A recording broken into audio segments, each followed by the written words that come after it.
Hello everyone and welcome to another video. It's a chess game where I won in 30 moves or less, like instantly. So the game started with d4, e6. In my mind, a very solid response to d4.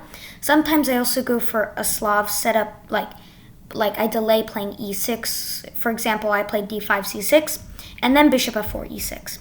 Anyways, knight f3, d5, knight c3, and I analyze this as the first inaccuracy of the game because it allows black to equalize. White can no longer push the c-pawn easily since the c3 knight blocks the c3's pawn to, for example, c3, c4.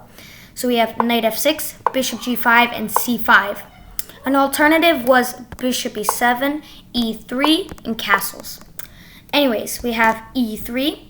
I think a better move here after c5, which was a bit of a mistake, was e4.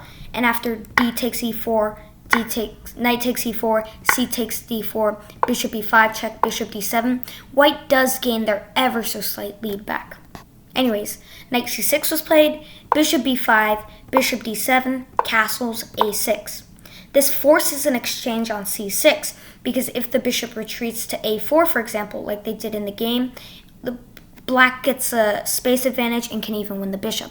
If the bishop, say, goes to d3, it's more passive there, and after b5, black gets a space advantage. Anyways, we have bishop a4, the first blunder of the game, b5, bishop b3. I think knight takes b4, a takes b4, bishop takes knight takes b5, a takes b5, bishop takes b5, c4, a4. I think that's White's best strategy to, continue the game, but that didn't happen. We have bishop e3, c4, bishop takes c4, b takes c4. I analyzed d takes c4, and I imagine taking this gives White ideas for liquidation of the d4 pawn. For example, d5, e takes d5, bishop takes f6, queen takes f6, knight takes d5, queen d6. It seems playable for White. We have b3, knight a5, and b takes c4, knight takes c4. Notice how the knight is nicely centralized on c4 where no pawn can attack it. Knight e5, rook c8, and after rook c8 I provoke the knight to exchange on d7 to interfere with the pawn structure. But this is okay, and in fact intentional, because exchanges mean an easier conversion of the advantage. We have knight takes d7, queen takes d7, bishop takes f6, g takes f6. I imagine White did all of these exchanges to double the pawns, but in the end, they did exchange two pieces for two pieces, and it just makes it easier to convert my extra piece. Knight e2, h5, just gathering space, and maybe preparing the h6 square for the bishop.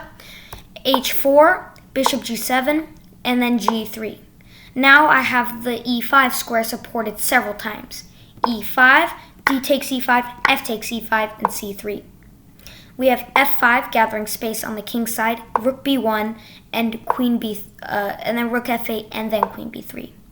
This blunders knight d2, which is a triple fork in fact, and after queen b2, knight takes b1, rook takes b1, king f7, trying to go to g8 or perhaps h7, h8 to safety. We have queen b3, king g8, queen a3, and then queen a7. This allows for queen d6, but it's still winning for black. We have queen d6, rook b8, queen takes e5 check, and then king h8. Even though I dropped a pawn, it still doesn't matter because I'm still up a piece. Well, 3 points.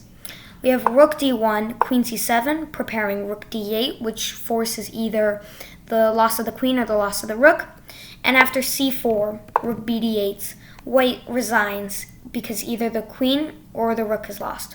For example, if we have queen f3, simply rook takes d1, and if queen takes d8, rook takes d8, rook takes d8, queen takes d8, black is simply up 7 points of material, and it's just going to be winning. So I did end up winning in 30 moves as White resigned, and it was a very clean game by me. Thanks for watching, and see you in the next video.